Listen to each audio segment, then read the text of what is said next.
हिंगोरछा वेझो ॻोठ मलीराणी सोलंकी में शरपसंदन साहबी फयाज़ सोलंकी जे घर के बाहि लगाए छॾी। मुंबई में फायरिंग में हिकु ॼणो ज़ख़्मी थी पियो, खेसि इस्पताल मुंतक़िल कयो वियो। वाक़े ख़िलाफ़ हिंगोरछा प्रेस क्लब ऐं सोभो तेरो थाणे अॻियां एहतिजाजी मुज़ाहिरा करे ज़िम्मेवारनि ख़िलाफ़ कार्रवाई जो मुतालबो कयो वियो। हिंगोरछा वेझो ॻोठ मलीराणी सोलंकी में शरपसंदन सहाफ़ी फयाज़ सोलंकी जे घर के बाहि लगाए छॾी। मुंबई में फायरिंग में हिकु ॼणो ज़ख़्मी थी पियो, खेसि इस्पताल मुंतक़िल कयो वियो आहे। तफ़सील मालूम कंदासीं अब्दुल जब्बार चांग खां। जी अब्दुल जब्बार, छा तफ़सील आहिनि वधीक?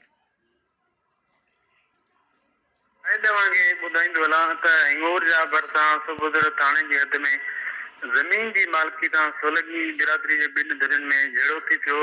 हिंगोरछा जे सहाफ़ी असद सोलंकी समेत 8 ॼणा जेके ज़ख़्मी थी पिया, जंहिंजे नतीजे में हिंगोरछा जे सहाफ़ी फयाज़ सोलंकी जो सौट, सहाफ़ी असद सोलंकी, काशिफ सोलंकी, मज़हर सोलंकी, अज़हर सोलंकी, जॾहिं त ॾिस ज़ख़्मियुनि खे सोभोदर अस्पताल पहुचायो वियो। सहाफ़ी फयाज़ सोलंकी ॿुधायो त मुख़ालिफ़नि हमलो करे असांजे घर खे बाहि ॾियण खां गॾोगॾु फायरिंग पिणु कई आहे। गोलियूं लॻण सबबि मुंहिंजो सौट असद सोलंकी समेत असांजा 4 माण्हू ज़ख़्मी थी विया आहिनि।